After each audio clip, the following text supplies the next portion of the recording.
दुनिया में बेतहाशा लोग गवर्नर सरवर से बहुत प्यार करते हैं, उसका क्या राज है गवर्नर साहब? कि जब मैं होता हूँ पावर में तो मैं इंसानों को इंसान समझता हूँ, उनको प्यार करता हूँ, उनको गले में लगाता हूँ और गर्दन च सरिया नहीं आता तो लोग एहतराम कर देने। हम गवर्नर सरवर हमेशा नीयत और इंसाफ की बात क्यों करता है? हमने पूरी दुनिया को मुसलमानों ने फतह किया, हुक्मरानी की, उसकी बुनियाद ही इंसाफ है। GSP प्लस से पाकिस्तान को क्या फ़ायदा हुआ? इसका बेनिफिट ये है कि हमारी टेक्सटाइल गुड्स हैं, हमारी लेदर गुड्स हैं और सम सर्जिकल, ये चीज़ें बग़ैर किसी लेवी के, बग़ैर टैक्स के हमारी यूरोप के 28 मुल्कों में चली जाती हैं, जिससे हमारी बिजनेस कम्युनिटी जो है उसको बहुत ज़्यादा फ़ायदा हुआ है। GSP प्लस से 8 बिलियन यूरो की एक्सपोर्ट में कहते हैं 6 बिलियन की एक्सपोर्ट GSP प्लस की वजह से है। अभी तकरीबन 60-70% in spite of all these difficulty challenges, price hike जो हुई है इलेक्ट्रिसिटी में, गैस में, लेकिन इसके बावजूद अब भी माशाल्लाह हमारी एक्सपोर्ट जो है यूरोपियन ममालिक में कम नहीं। बाकी मुल्कों का टैरिफ थोड़ा इससे भी ज़्यादा है तो पाकिस्तान फिर भी एडवांटेज ले जाएगा? नहीं, ज़्यादा नहीं है। इंडिया का 26% है। देखें, जो ट्रंप से आपके असूली इख्तलाफात हमारे कई इश्यूज़ पे हैं, गाज़ा में जो उसकी जो स्टेटमेंट है हम उसके ख़िलाफ़ हैं, इसलिए वो तारिफ जो है दूसरे मुल्कों पे वो लगा रहा है, तो ये उसका अपना फ़ैसला है। लेकिन वो अपने मुल्क के लिए वो कहता है कि ठीक है भाई, मैं कोई नहीं लगेगा टैक्स, आप लगाओ, आके इंडस्ट्री मेरे मुल्क में लगा लो। मगर बहुत सारे पाकिस्तानी तो GSP प्लस को जानते ही नहीं है, तो उसके बारे में आवाज़ क्या उठाएंगे? World is world of relations now. Networking इतनी मजबूत है, चाहे बिजनेस है, प्रोफेशन है, हर चीज़ में नेटवर्किंग से काम चलता है। ये जो GSP प्लस 2013 में मुझे मिला है, मैं अगर मेंबर ऑफ पार्लियामेंट UK में ना होता, लोगों के साथ इतने वसी ताल्लुकात ना होते तो ये नहीं मिलना था। G20 होस्ट करें, इंडोनेशिया ने होस्ट किया, इंडिया ने होस्ट किया। उन्होंने पिछले 10-15 सालों में अपनी मेहनत से वो कहाँ से कहाँ पहुँच गए और हम पीछे की तरफ जा रहे हैं। पूरी दुनिया जो है वो आगे की तरफ जा रहा है। इसमें हमारे अपने माल हैं, हमारी अपनी करप्शन है, हमारी अपनी कोई स्ट्रेटजी नहीं है, कोई एक सिस्टम हम नहीं अपने मुल्क में बना सके। काम ऐसा करो कि नाम बन जाए और नाम लेते ही काम बन जाए। हमारे पास आज मौजूद हैं गवर्नर सरवर, जिनको सारी दुनिया 35वें और 37वें गवर्नर पंजाब की हैसियत से जानती है। ऐसा ही है सरवर साहब, मगर हम CEO क्लब जानते हैं इनको ऐसा पहला मुस्लिम UK पार्लियामेंट मेंबर जिसने जाके पहली दफ़ा UK पार्लियामेंट में ये बुनियाद रखी कि कोई मुसलमान भी मेंबर हो सकता है। हम जानते हैं गवर्नर सरवर को कि इन्होंने पाकिस्तान की माशी हैसियत को बदलने के लिए GPS जैसे एक एग्रीमेंट का आगाज़ किया, जिसकी वजह से पाकिस्तान की एक्सपोर्ट को काफ़ी रिलीफ मिला। हम जानते हैं गवर्नर सरवर बहुत ज़्यादा वुमेन एम्पावरमेंट की बात तो करते ही थे, मगर हमने इनकी बेगम को बहुत सारे इलाके, कस्बे, शहरों में खुद हम पानी के कुएं लगाते हुए देखा।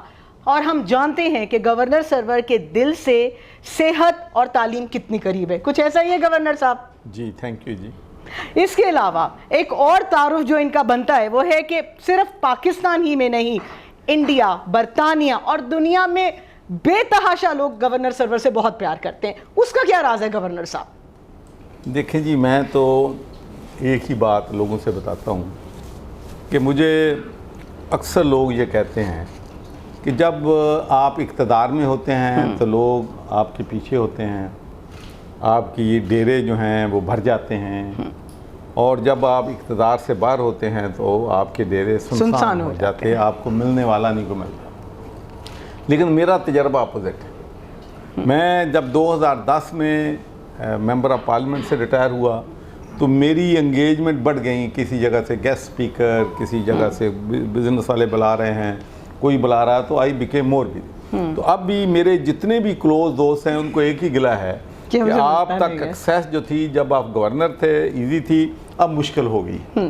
तो मुझे तो सच्ची बात है कि कभी किसी ने महसूस नहीं होने दिया, बल्कि मुझे जब मैं गवर्नर नहीं होता तो मुझे लोग ज़्यादा प्यार कर। उसकी वजह एक ही है कि जब मैं होता हूँ पावर में तो मैं इंसानों को इंसान समझता हूँ, उनको प्यार करता हूँ, उनको गले में लगाता हूँ और गर्दन 'ਚ सरिया नहीं आंदा तो लोग एहतराम करते हैं तो जिन्हां दे ब्यूरोक्रेट ते दूसरे जिन्हां दी गर्दन 'ਚ सरिया हुंदा जदों रिटायर होंदे ने तो फिर डिप्रैशन चल जाता। हम गवर्नर सरवर हमेशा नीयत और इंसाफ की बात क्यों करता है? देखें जी, इंसाफ तो हमारे जो मज़हब है, हमारा दीन है, इसकी बुनियाद ही इंसाफ पे।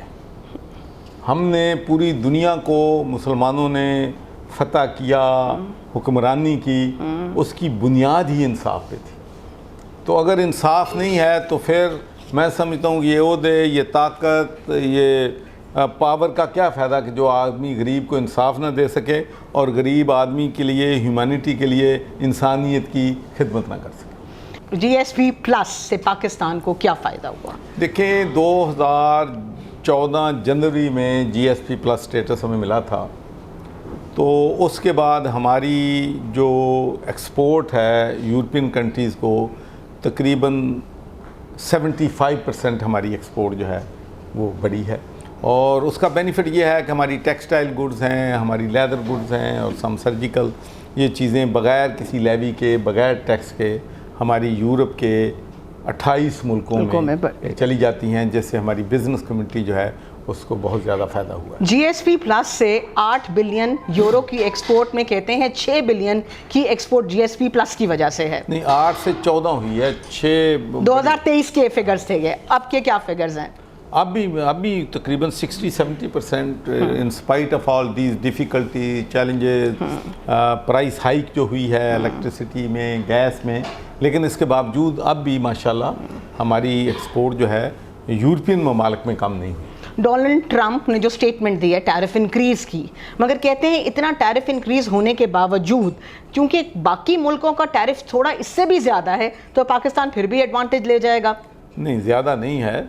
इंडिया का 26% है और हमारा 29% है। ओके, तो वहाँ तो हम डिसएडवांटेज हैं, मगर वियतनाम और मुकाबले में हैं, लेकिन बांग्लादेश से भी थोड़ा सा ज़्यादा है। लेकिन फिर भी देखें, तारफ लगने से हमारी एक्सपोर्ट बढ़ेगी नहीं, कम होगी। देखें, जो ट्रंप से आपके असूली इख्तलाफात हमारे कई इश्यूज़ पे हैं। गाज़ा में जो उसकी जो स्टेटमेंट है, हम उसके ख़िलाफ़ हैं। कनाडा को कहता है मेरा हिस्सा बना दो, वो ख़िलाफ़ हैं। ग्रीनलैंड है, वो I disagree with his policy. लेकिन बात यह है कि उसका अपना मुल्क है, वो समझता है कि अगर इंडस्ट्रियलाइजेशन जो है मुल्क में होगी तो उसका मुल्क तरक्की करेगा, तो इसलिए वो तारिफ जो है दूसरे मुल्कों पे वो लगा रहा है। तो ये उसका अपना फ़ैसला है, लेकिन वो अपने मुल्क के लिए वो कहता है कि ठीक है भाई, मैं कोई नहीं लगेगा टैक्स, आप लगाओ, आके इंडस्ट्री मेरे मुल्क में लगा लो। आजकल तो यही मोटिव है इसका, मगर बहुत सारे पाकिस्तानी तो GSP प्लस को जानते ही नहीं है, तो उसके बारे में आवाज़ क्या उठाएंगे? नहीं, वो पाकिस्तानियों ने आवाज़ तो नहीं उठानी, सच्ची बात है, ठीक है। ये तो जो लोग कनेक्टेड हैं, लेकिन एक चीज़ मुझे कई दफ़ा मैं कहता भी हूँ पार्लियामेंटेरियन से, देखें बरतानिया में हमारे हर मुल्क में अपना एक ग्रुप है, अपना APG for Pakistan, all party group for Pakistan है, बांग्लादेश पे है, इंडिया पे है, पूरे दुनिया के हर मुल्क पे है। लेकिन और हर मुल्क के साथ हमारे MPs के पर्सनल कॉन्टैक्ट्स हैं, उनके साथ जो है उनके साथ कम्युनिकेशन है। लेकिन मैं यूरोप में इतनी दफ़ा गया हूँ, मुझे वहाँ पर सिर्फ एक ही मेंबर ऑफ यूरोपियन पार्लियामेंट मिला है जिसने कहा कि फ़लाँ बंदे से मेरा दोस्ती है, वरना ये क्यों नहीं अपने तलकात बनाते। देखें, this world is world of relations now. Networking इतनी मजबूत है, चाहे बिजनेस है, प्रोफेशन है, हर चीज़ में नेटवर्किंग से काम चलता है। ये जो GSP प्लस 2013 में मुझे मिला है, मैं अगर मेंबर ऑफ पार्लियामेंट UK में ना होता, लोगों के साथ इतने वसी ताल्लुकात ना होते तो ये नहीं मिलना था हमें। तो जो पर्सनल ताल्लुकात हैं ये मैटर करते हैं। हमारे भी पार्लियामेंटेरियन को इन्हें चाहिए कि इनको यूरोपियन ममालिक में भेजें, वहाँ इनको ब्रसल्स में भेजें, वहाँ जाके उनसे मिलें, पाकिस्तान की बात करें, पाकिस्तान के इश्यूज़ की बात करें। जब पर्सनल ताल्लुकात हो जाते हैं तो उससे बेनिफिट जो है अपने मुल्क और कौम का होता है। अंग्रेजी बोलने पे नहीं, अंग्रेजी नहीं, शॉपिंग शूपिंग ये वो इधर जाते हैं पे। मैं अर्ज़ करा जी, कश्मीर पे भेजा लोगों को, जाके जी ब्रीफ करके आओ। पिछले दिनों तो मैं भी गया हुआ था, मैं हालांकि वहाँ PTI में था, लेकिन मैंने फिर भी फैसला किया कि 2 हफ्ते कोई पॉलिटिक्स नहीं होगी। I will visit European countries all this and I will just sell Pakistan. ये आप ही थोड़ी देर ये उसको मैं पीटीआई में था 2 हफ्ते के लिए। तो मैंने वहाँ पे एम्बेसडर से पूछा, मैंने कहा भी ये सारे ग्रुप इन्होंने पता नहीं 14-20 ग्रुप तश्कील देते, कोई यूरोप जाएगा, कोई जर्मनी जाएगा, कोई जाएगा। मैं तो अपने खर्चे ते गया, जो ग्रुप भेजे गए सारे गवर्नमेंट के खर्चे। तो मैं जितनों को पूछा वो अपनी एम्बेसी में पाकिस्तानियों को मिल के वापस आ गए। भाई मैंने भेजा है, मैं अब भी किसी मुल्क में जाऊं तो मेरी पहली ख्वाहिश होती है कि वहाँ का जो मेंबर ऑफ पार्लियामेंट है या यूरोप का है या वहाँ पर लॉर्ड मेयर है, मैं उनसे ज़रूर मिलूँ। मैं हमेशा मिल के आता हूँ ताकि भाई कनेक्शन तो उनके साथ फ़ायदा है हमारे मुल्क को। पाकिस्तानियों से मिलना चाहिए, लेकिन असल बेनिफिट जो है वहाँ की इंडिजिनस कम्युनिटी से आप मिलें तो फिर आप अपने मुल्क के लिए कुछ अचीव कर सकते हैं। चौधरी साहब, आप इंटरनेशनल रिलेशंस की बात करते हैं तो फिर G20 के बारे में आप क्या कहते हैं? देख लें कौन कौन से मुल्क कहाँ कहाँ अब G20 होस्ट कर रहे हैं। इंडोनेशिया ने होस्ट किया, इंडिया ने होस्ट किया। देखें, पाकिस्तान का अलमिया ये है कि आप ये देखें, आप उज़्बेकिस्तान जाएं, आप किर्गिस्तान जाएं, आप ताजिकिस्तान जाएं, आप आज़रबाईजान जाएं, तो जो बहुत थोड़ी देर पहले आज़ाद हुए हैं उन्होंने पिछले 10-15 सालों में अपनी मेहनत से वो कहाँ से कहाँ पहुँच गए और हम पीछे की तरफ जा रहे हैं। पूरी दुनिया जो है वो आगे की तरफ जा रहा है। इसमें हमारे अपने अमाल हैं, हमारी अपनी करप्शन है, हमारी अपनी कोई स्ट्रेटजी नहीं है, कोई एक सिस्टम हम नहीं अपने मुल्क में बना सके, जिसकी वजह से हम जो हैं पाकिस्तान जो है बदकिस्मती से Pakistan should be in top 20। अगर हमारे पास कोई कमी थी, अगर हम अपनी इकॉनमी को बेहतर करते, अगर हम अपना किबला दुरुस्त रखते तो we would be in G20। कोई पाकिस्तान के पास कोई कमी है किसी चीज़ की? जितनी पाकिस्तान को अल्लाह ने रिसोर्सेज दिए हैं दुनिया के किसी मुल्क के पास नहीं है। हम आईटी क्यों नहीं ले सकते? इंडिया की आईटी एक्सपोर्ट $250 बिलियन है, हमारी क्यों नहीं हो सकती? More than half. मैं आपको सिर्फ एक ही बात कहता हूँ, उससे आप अंदाज़ा कर लें कि हमारा नवाज शरीफ का दौर था, चीनी एक्सपोर्ट हुई, उसके बाद इंपोर्ट हुई। जो चीनी 70 रुपए की थी लोगों ने 140 में खरीदी। यस। और अरबों रुपया लोगों के बोझ पड़ा। फिर उसके बाद पीटीआई की हुकूमत आई, पीटीआई की हुकूमत में एक्सपोर्ट हुई, मतलब we never learn from our mistakes. फिर एक्सपोर्ट हुई, फिर इंपोर्ट हुई, अरबों रुपए का नुकसान। अब फिर इन्होंने एक्सपोर्ट की, गंदम की भी और चीनी की भी, फिर इंपोर्ट। मतलब हमने तो तमाशा बनाया हुआ हर चीज़ को। खुदा का खौफ करें भाई, ये किस सम्मत में जा रहे हो? एक अपनी पॉलिसी बनाते हो, एक्सपोर्ट करते हो, बाद में इंपोर्ट करते हो, लोग अरबों रुपए का बेनिफिट लगते हैं और सारा बोझ जो है वो मुल्क पे पड़ता है। अब कॉटन देख लें, हमारी कॉटन की प्रोडक्शन जो है 15 मिलियन बेल थी, इंडिया की भी 15 मिलियन बेल थी, हम 5 पे आ गए हैं और वो 5 मिलियन बेल पे आ गए हैं और वो 40 से ऊपर चले गए। हम सीड नहीं दे सकते लोगों को सही, उसमें भी मिलावट। तो भाई सारी जो हमारी जो इस हालत में हम पहुंचे हैं, और 1 million bale mean $1 billion, 1 million bale mean $1 billion job. लेकिन हमने देख लें, हम we are the largest country for import of अपना कॉटन। इमेजिन, रुई हम कर रहे हैं। एक आखिरी सवाल, बस एक आखिरी, चूंकि सियासत और कारोबार आपने दोनों किया, तो धोखे खाए तो क्या सीखा आपने? देखें, मैं आपको एक बात बताऊं कि कारोबार जो है ना, उसमें दुश्मन नहीं होता। वाह, advantage to all of you. और लाइफ मच इजी। सियासत जो है ना, इट्स ए ब्रूटल। ये चाहे ये आप समझे ना कि बरतानिया की सियासत जो ब्रूटल नहीं है, यहाँ की है, यहाँ की भी सियासत वही है। तो वो एक मेंबर ऑफ पार्लियामेंट मुंतखब हुआ, नया बंदा, तो पार्लियामेंट में, वहाँ बरतानिया की पार्लियामेंट में एक तरफ जो इक़्तिदार में है वो बैठते हैं, अपोजिट अपोजिशन बैठती है। तो उसने कहा यार क्या गुड सिस्टम है, दुश्मन एक तरफ बैठे हैं और दोस्त इस तरफ बैठे हैं। तो उसके साथ कुछ सीनियर पार्लियामेंटेरियन बैठा था, उसने कहा कि भाई तुम नए हो, new person into this parliament, जो सामने बैठे हैं वो पॉलिटिकल अपोनेंट्स हैं, और जो इधर जो दुश्मन है वो पीछे हैं, you always watch your back. तो ये सारी दुनिया में ब्रूटल है कि पार्टियों के अंदर एक दूसरे को खींचते हैं लोग, ये करते हैं।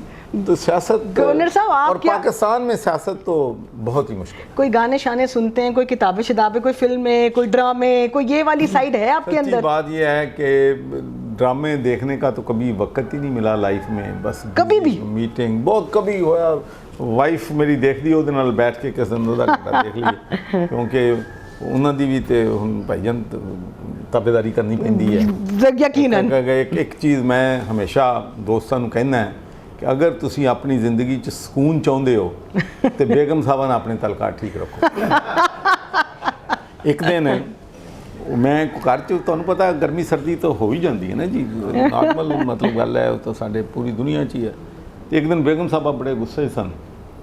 ਉਹਨੇ ਕਿਹਾ ਜਿਹੜਾ ਤੁਸੀਂ ਹੈ ਨਾ ਬਾਹਰ ਜਾ ਕੇ ਹਰ ਵੇਲੇ ਹਿਊਮਨ ਰਾਈਟਸ ਦੀ ਗੱਲ ਤੇ ਵੂਮਨ ਰਾਈਟਸ ਦੀ ਗੱਲ ਕਰਦੇ ਹੋ, ਤੇ ਜਿਸ ਦਿਨ ਮੈਂ ਬਾਹਰ ਜਾ ਕੇ ਬਿਆਨ ਦੇ ਦਿੱਤਾ ਨਾ ਕਿ ਆਪਣੀ ਵਾਈਫ ਦੇ ਰਾਈਟਸ ਦਾ ਇਹਨੂੰ ਖਿਆਲ ਨਹੀਂ, ਤੁਹਾਡੀ ਸਿਆਸਤ ਮੁੱਕ ਜਾਏਗੀ। ਮੈਂ ਕਿਹਾ ਜਨਾਬ ਇਹ ਦੇਖੋ। ਤੇ ਹੁਣ ਤੇ ਜੀ ਮੈਂ ਇੰਗਲੈਂਡ ਵੀ ਉਹਨਾਂ ਦੀ ਵਜ੍ਹਾ ਨਾਲ ਗਿਆ ਜੀ। ਸ਼ਾਇਦ ਇਹ ਤੁਹਾਨੂੰ ਸਾਰਿਆਂ ਨੂੰ ਨਹੀਂ ਪਤਾ ਹੋਵੇਗਾ ਇਸ ਗੱਲ ਦਾ ਕਿ ਮੈਂ ਐਜ਼ ਏ ਫਿਆਂਸੀ ਗਿਆ ਸੀ, ਉਹਨਾਂ ਨੇ ਮੇਰਾ ਵੀਜ਼ਾ ਲਵਾਇਆ ਸੀ। ਠੀਕ ਹੈ ਜੀ। ਤੇ ਬਰਤਾਨੀਆ ਮੈਂ ਜਿਹੜਾ ਗਿਆ ਜਾਂ ਉੱਥੇ ਅੱਲਾ ਨੇ ਦਿੱਤਾ ਹੈ, ਤੇ ਇਸ ਵਾਸਤੇ ਮੈਂ ਉਹਨਾਂ ਦਾ ਵੈਸੇ ਵੀ ਬਹੁਤ ਮਸ਼ਹੂਰ ਹਾਂ। ਔਰ ਦੂਸਰਾ ਇਹ ਹੈਗਾ ਕਿ ਹੁਣ ਵੀ ਤੁਹਾਨੂੰ ਕੀ ਗੱਲ ਬੰਦਾ ਦੱਸੇ, ਹੁਣ ਬੰਦਾ ਕਈ ਵਾਰੀ ਆਪਣੀ ਸ਼ਰਮਿੰਦਗੀ 'ਚ ਗੱਲ ਦੱਸਦਾ ਵੀ ਨਹੀਂ। ਸਾਨੂੰ ਤਾਂ ਗ੍ਰੀਨ ਪਾਸਪੋਰਟ ਤੇ ਵੀਜ਼ਾ ਵੀ ਨਹੀਂ ਮਿਲਦਾ ਕੱਲਿਆਂ ਨੂੰ, ਵਾਈਫ ਦੀ ਵਜ੍ਹਾ ਨਾਲ ਹੁਣ ਉੱਥੇ ਵੀ ਵੀਜ਼ਾ ਉੱਥੋਂ ਮਿਲਿਆ। तो मैं तो डबल उन्हों दा हो गया, मतलब मकरूज। तो ऐसी बेगमों से शादी करनी चाहिए जिनसे कोई बेनिफिट्स अटैच्ड हो। खैर एनीवेज, ज़िंदगी गुजारने के कोई 2 टिप्स बस, ये आखिरी। देखिए जी, मैं एक बात हार्ड वे सीखी है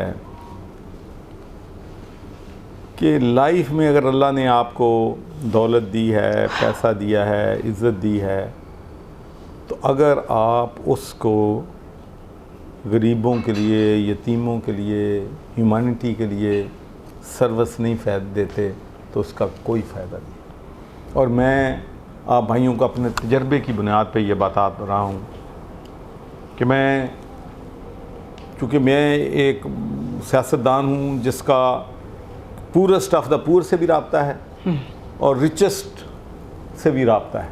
वाह। तो मैंने एक ही चीज़ अपनी ज़िंदगी में सीखी है कि जब गरीब आदमी के वालिदैन फौत होते हैं तो फैमिली पुल टुगेदर, वेरी ट्रू, और वो बैठ के एक दूसरे के गले मिल के रोते भी हैं, प्यार भी करते हैं, दुआ भी करवाते हैं, चीज़ें भी शेयर करते हैं, फिर जाके अपनी चीज़ें भी शेयर करते हैं, कुरान खानी भी करते हैं, कब्रिस्तान पे जाके फूल भी लेके जाते हैं, दुआ भी करते हैं। जब अमीर आदमी फौत होते हैं तो नहीं, आप 100% नहीं कर रहे, लेकिन 90% मेरा 99% कि अभी दफना के आते हैं तो पहली लड़ाई होती है कि बहन को हिस्सा नहीं देना, जे माँ दे को हिस्से चाहता वो नहीं देना, बड़े भाई ने दूए का हिस्सा मारना, दूए का मारना, सवाए लड़ाइयाँ झगड़ियाँ दे कुछ नहीं होंदा। और मैं कई लोगों में सवाल पूछना, अपने आप में पूछना, इसकी की वजह है, मेरी अपनी फैमिली च भी ये होंदा भी की वजह है कि असी ये की वजह, ਉਹਦੀ वजह मैं ਇੱਕੋ ਹੀ तलाश की है कि ਉਹਦੀ वजह सिर्फ यही है कि ਅਸੀਂ ਆਪਣੇ ਬੱਚਿਆਂ ਨੂੰ ਸਮਝਦੇ ਹਾਂ ਕਿ ਪੈਸੇ ਦੇ ਕੇ ਜਾਈਏ ਤਾਂ ਉਹ ਖੁਸ਼ਹਾਲ ਰਹਿਣ ਦੇ, ਇਹ ਨਹੀਂ ਸੋਚਦੇ ਇਹਨਾਂ ਦੀ ਤਾਲੀਮ और ਤਰਬੀਅਤ ਤੇ ਪੈਸਾ ਖਰਚੇ ਕਰੀਏ ਤੇ ਫਿਰ ਖੁਸ਼ਹਾਲ ਹੋਣਗੇ। ਅਗਰ ਅਸੀਂ ਉਹਨਾਂ ਦੀ ਤਾਲੀਮ और ਤਰਬੀਅਤ ਵੱਲ ਤਵੱਜੋ ਜ਼ਿਆਦਾ ਦਈਏ ਪੈਸਾ ਬਣਾਉਣ ਨਾਲੋਂ, ਤੇ ਫਿਰ ਸ਼ਾਇਦ ਅਗਲੀਆਂ ਜਨਰੇਸ਼ਨਾਂ ਆਪਸ 'ਚ ਲੜਾਈ ਵੀ ਨਾ ਕਰਨ ਤੇ ਆਪਣੇ ਮਾਂ-ਬਾਪ ਵਾਸਤੇ ਦੁਆਈ ਵੀ ਕਰਨ। लास्ट वाज वेरी हैवी, और वेरी हैवी। दूसरी ਜਿਹੜੀ चीज़ मैं सीखी है कि हार्वर्ड यूनिवर्सिटी एक रिसर्च हुई है फॉर लास्ट 70 years कि what is the main source of happiness for people. ओहो, ओके।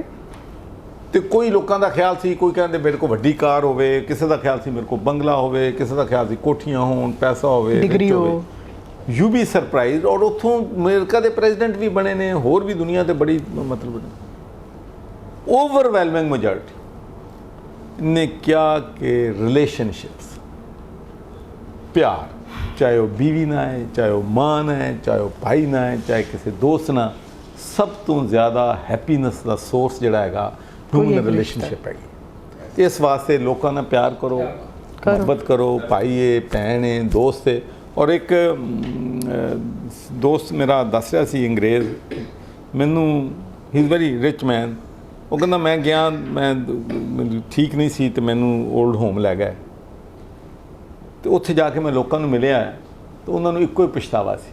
ਉਹ ਕਹਿੰਦੇ ਜਿਸ ਔਲਾਦ ਲਈ ਅਸੀਂ ਇੰਨਾ ਇਹ ਅੰਗਰੇਜ਼ਾਂ ਦੀ ਗੱਲ ਕਰ ਰਹੇ ਹਾਂ ਕਿ ਔਲਾਦ ਲਈ ਇੰਨਾ ਪਾਲਿਆ ਪੋਸਿਆ, ਉਹਨਾਂ ਨੂੰ ਜਾਇਦਾਦ ਦਿੱਤੀ, ਸਾਰਾ ਕੁਝ ਦਿੱਤਾ, ਉਹ ਸਾਨੂੰ ਮਿਲਣ ਵੀ ਨਹੀਂ ਆਉਂਦੇ। ਲੋਨਲੀਨੈਸ ਵਾਸ ਦਾ ਬਿਗੇਸਟ ਪ੍ਰੋਬਲਮ, ਵਰੀ ਡਿਪਰੈਸ਼ਨ ਹੁੰਦੀ ਹੋ ਰਹੀ ਸੀ ਕਿ ਸਾਨੂੰ ਮਿਲਣ ਕੋਈ ਨਹੀਂ ਆ ਰਿਹਾ।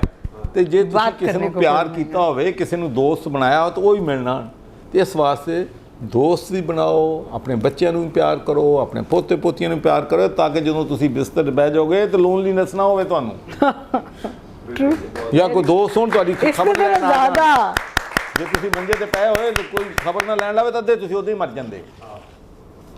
ਬਸ ਠੀਕ ਹੈ ਜੀ। तो ज़्यादा लास्ट वाज वेरी ग्रेट।